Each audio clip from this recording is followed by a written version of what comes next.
अगर हम इलेक्ट्रिसिटी की बात कर रहे हैं तो जरूर हमारे दिमाग में फेज और न्यूट्रल की बात आती ही है। और जो हमारे घर में इलेक्ट्रिक सॉकेट लगे हुए रहते हैं उनमें एक फेज, एक न्यूट्रल और एक अर्थिंग रहता ही है। तो क्या आपने कभी इस बारे में सोचा है कि ये जो न्यूट्रल है ये कैसे और कहां से आता है? क्या ये जनरेटिंग स्टेशन से आता है या फिर सबस्टेशन से आता है? तो इन्हीं सारे सवालों के जवाब देने के लिए तो हम इजी टू लर्न के माध्यम से आपके सामने हाजिर हुए हैं। अगर आप में से कोई electrical diploma, electrical engineering, electrical field से बिलोंग कर रहे हो या फिर इलेक्ट्रिकल फील्ड में आपकी कोई रुचि है तो आपको ये हमारा चैनल जरूर सब्सक्राइब करना चाहिए ताकि इसी तरह की इंफॉर्मेटिव और रोचक वीडियो आपको मिलते रहे। चलिए तो आज का वीडियो हम शुरू करते हैं।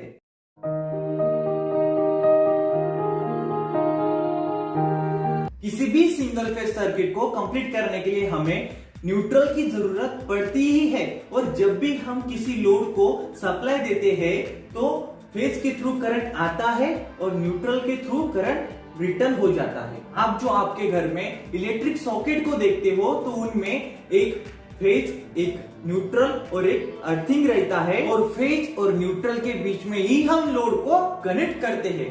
अब सवाल आता है कि ये न्यूट्रल कहां से आता है? जैसे कि हमें पता है 3 फेज वायरिंग में 2 तरह के कनेक्शन होते हैं। पहला तो डेल्टा कनेक्शन और दूसरा स्टार कनेक्शन। सबसे इंपॉर्टेंट बात, डेल्टा कनेक्शन में हमें न्यूट्रल नहीं मिलता। डेल्टा कनेक्शन से हमें सिर्फ 3 फेज ही मिलते हैं जिसको हम डिनोशन से जानते हैं RYB, रेड, येलो, ब्लू। ये 3 ही फेज मिलते हैं। लेकिन स्टार कनेक्शन से 3 फेज के साथ साथ हमें न्यूट्रल भी मिलता है। ये जो न्यूट्रल मिलता है स्टार कनेक्शन से, स्टार कनेक्शन में जो मिड पॉइंट होता है जिसको हम यस पॉइंट से भी डिनोट करते हैं। कोई लोग मिड पॉइंट बोलते हैं उसको, कोई लोग उसको यस पॉइंट भी बोलते हैं। इस यस पॉइंट से, इसी मिड पॉइंट से हमें न्यूट्रल मिलता है। यही हमारा न्यूट्रल होता है। इसी हिसाब से हमारे जनरेटिंग स्टेशन में जो जनरेटर होता है वो भी स्टार कनेक्टेड ही होता है, वो डेल्टा कनेक्टेड नहीं होता।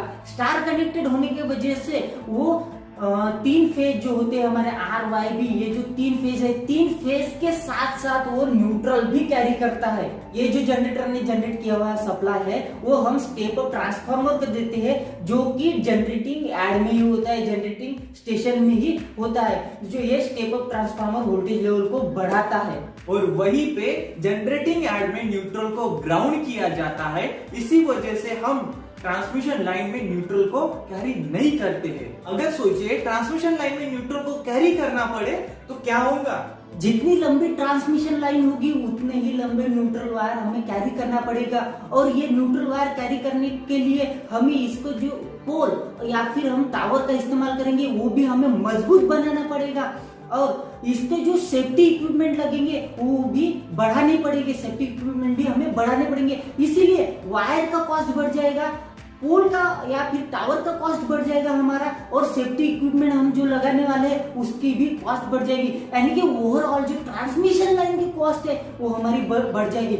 अगर देखिए ट्रांसमिशन लाइन इंस्टॉलेशन की या फिर पावर को ट्रांसमिट करने की अगर कॉस्ट बढ़ जाती है तो ऑटोमेटिकली कंज्यूमर को जो बिल पे करना पड़ेगा वो भी, इलेक्ट्रिक बिल पे करना पड़ेगा वो भी ज्यादा करना पड़ेगा। क्योंकि अगर इंस्टॉलेशन की या फिर पावर ट्रांसमिशन की कॉस्ट अगर बढ़ती है हमारी तो ऑटोमेटिकली बिल जो है, हमारे इलेक्ट्रिक बिल जो है हमें पे करना पड़ता है, वो भी बढ़ जाएगा। इसी वजह से हम न्यूट्रल को कैरी नहीं करते। यही सबसे बड़ा पॉइंट है हमारा कि हम न्यूट्रल को कैरी नहीं करते क्योंकि हम उसकी जरूरत नहीं। अगर हम जनरेशन एड में ही न्यूट्रल को ग्राउंड कर देंगे तो हमें न्यूट्रल कैरी नहीं करना पड़ेगा और हमारी कॉस्ट भी बढ़ जाएगी और हमें न्यूट्रल वायर को कैरी भी नहीं करना पड़ेगा, उसका मेंटेनेंस भी नहीं आएगा। अगर एक वायर कम हो जाता है तो हमारा मेंटेनेंस, ओवरऑल कॉस्ट जैसे कि सपोर्ट, सेफ्टी इक्विपमेंट, इन सब की जो कॉस्ट है वो कम हो जाती है। इसीलिए तो हम न्यूट्रल को कैरी नहीं करते। तो यही ट्रांसमिशन लाइन का सप्लाई जो है वो हम सबस्टेशन के ट्रांसफार्मर को देते हैं। और ये जो ट्रांसफार्मर है ये delta two star connected transformer रहते हैं। और हमें तो ये बात पता ही है कि जो हमारा न्यूट्रल है वो स्टार कनेक्टेड वाइंडिंग से आता है। और जैसे कि हमने बताया है कि ये जो ट्रांसफार्मर है ये delta two star connected transformer है, मतलब कि इन ट्रांसफार्मर की जो प्राइमरी वाइंडिंग है वो डेल्टा कनेक्टेड वाइंडिंग रहेंगी और जो सेकेंडरी वाइंडिंग है वो स्टार कनेक्टेड वाइंडिंग रहेंगी। मींस जो सेकेंडरी वाइंडिंग से जो न्यूट्रल आएगा, जो उस न्यूट्रल को हम वहां पे ही ग्राउंड कर देते हैं ताकि जो हमारी कॉस्ट है वो बच जाए। ये सेकेंडरी डिस्ट्रीब्यूशन यानी पोल माउंटेड सबस्टेशन भी ट्रांसफार्मर होता है। ये ट्रांसफार्मर डेल्टा टू स्टार ऐसे कनेक्टेड होता है। इसका मतलब कि इसकी प्राइमरी वाइंडिंग जो है वो डेल्टा में कनेक्टेड होती है और सेकेंडरी वाइंडिंग जो है वो स्टार में कनेक्टेड होती है। अब देखिए डेल्टा है इसलिए वहां से हमें न्यूट्रल नहीं मिलेगा, इसीलिए वो 3 वायर के साथ साथ उसको इनकमिंग सप्लाई मिलता है। लेकिन स्टार जो होता है वो उसमें हमें न्यूट्रल मिलता है, स्टार कनेक्शन में ही हमें न्यूट्रल मिलता है, इसीलिए वहां से हमें 3 फेज 4 वायर सिस्टम मिलता है।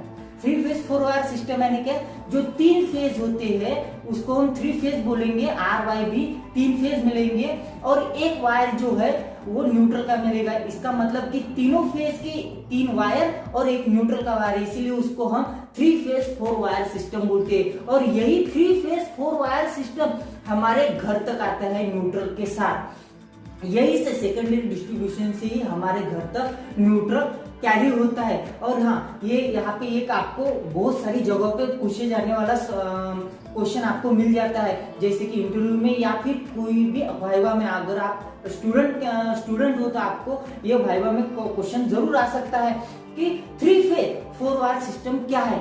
3 फेज 4 वायर सिस्टम यही है जो सेकेंडरी डिस्ट्रीब्यूशन में होता है, जो पोल माउंटेड सबस्टेशन के बाद में आता है और हमारे रेसिडेंशियल होम में यानी कि जहाँ पे हम यूज होते हैं, जहाँ पे कस्टमर होता है, कंज्यूमर होता है, वहां तक आता है 3 फेज 4 वायर सिस्टम, जिसमें 3 आर वाई भी 3 फेज होते हैं और एक न्यूट्रल होता है। तीनों फेज की 3 वायर और एक न्यूट्रल का वायर, ऐसे 4 वायर होता है, इसीलिए इसको 3 फेज 4 वायर सिस्टम बोला जाता है। और यही जो हमारा सेकेंडरी डिस्ट्रीब्यूशन है, पोल माउंटेड सबस्टेशन है, या फिर यही ट्रांसफार्मर जो है सेकेंडरी डिस्ट्रीब्यूशन वाला ट्रांसफार्मर, यही से न्यूट्रल हमारे घर तक कैरी होता है, इससे पहले नहीं होता। इसीलिए इसके पहले की जो सिस्टम होती है हमारी वो 3 फेज 3 वायर वाली सिस्टम होती है, लेकिन सेकेंडरी डिस्ट्रीब्यूशन में 3 फेज 4 वायर सिस्टम होती है, क्योंकि सेकेंडरी डिस्ट्रीब्यूशन से ही हमारे घर तक न्यूट्रल हम कैरी करते हैं। और ये जो डिस्ट्रीब्यूशन है ये बैलेंस तरीके से होता है। बैलेंस तरीके से ये बहुत ही इंपॉर्टेंट है, बैलेंस तरीके से होना ये बहुत ही ज्यादा इंपॉर्टेंट है। अब बैलेंस तरीके से कैसे कर सकते हैं हम, देखिए समझ लीजिए आपका घर मिला के आपके एरिया में कुछ 6 हाउस है, 6 हाउस, ठीक है। इसका मतलब कि आपकी जो हाउसिंग सोसाइटी है वो 6 हाउस की है। 6 हाउस में अलग अलग 6 मीटर है, जो एनर्जी मीटर होते हैं आपके घर पे लगे हुए, ठीक है। और 6 हाउस, वो तीनों हाउस में आपका इलेक्ट्रिक सप्लाई आ रहा है। मान लीजिए मैंने इन हाउसेस को नाम दे दिए H1, H2, H3, H4, H5 और H6, इस तरीके से मैंने नाम दे दिया। अब देखिए H1 को मैंने R फेज से सप्लाई दे दिया, H2 को मैंने Y फेज से सप्लाई दे दिया और H3 को मैंने B फेज से सप्लाई दे दिया, ठीक है। अब क्या करूंगा मैं, जो मेरा हाउस नंबर 4 है, हाउस नंबर को मैं फिर से R फेज से सप्लाई दूंगा, हाउस नंबर 5 को मैं फिर से Y फेज से सप्लाई दूंगा और हाउस नंबर जो 6 है उसको मैं B फेज से सप्लाई दूंगा। इसका मतलब, अभी तक मैंने न्यूट्रल की कोई बात नहीं की, इसका मतलब तीनों फेज पे बैलेंस है।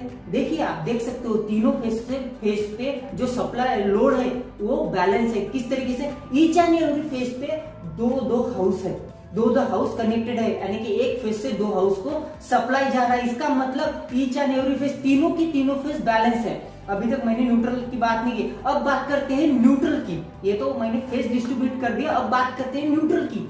न्यूट्रल जो है वो ये जो 6 हाउस है, ये जो 6 घर है मेरे वाले, ये 6 के 6 घर को मैं न्यूट्रल कॉमन दे दूंगा।